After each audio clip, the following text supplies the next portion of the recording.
Good afternoon, I'm Susie Nordquist and this is your afternoon news fix for Wednesday, the 6th of March. David Seymour is calling out the head of a taxpayer-funded anti-extremism centre over critical comments she made about the government.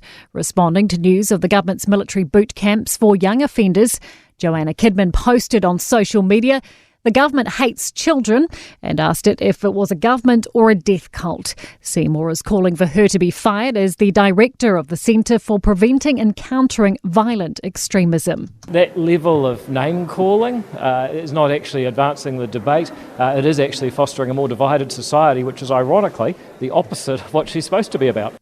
Disability workers say military academies for youth offenders will unfairly target people with intellectual disabilities.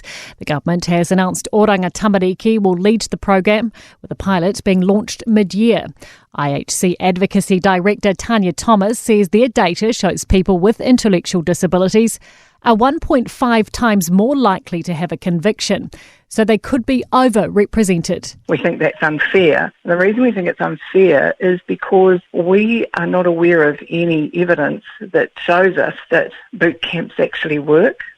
Young people not contributing to KiwiSaver could miss out on more than $300,000 by retirement.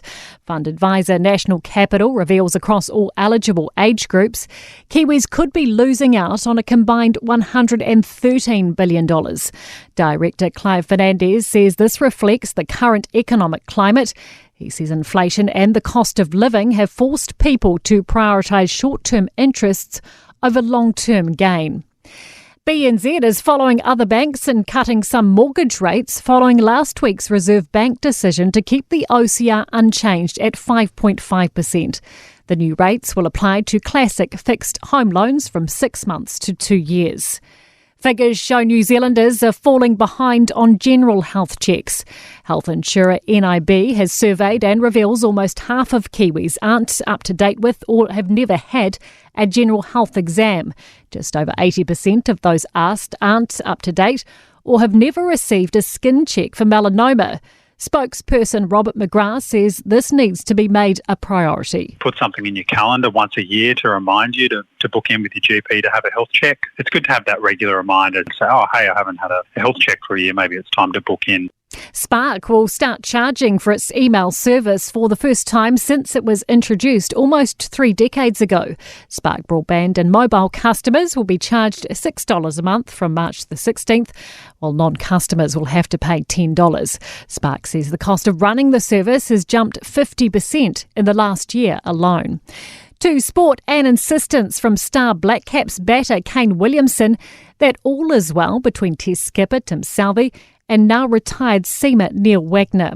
Hurricanes midfielder Geordie Barrett has been handed a 3-week ban after his red card for a high tackle and their Super Rugby Pacific win over the Reds in Melbourne last weekend.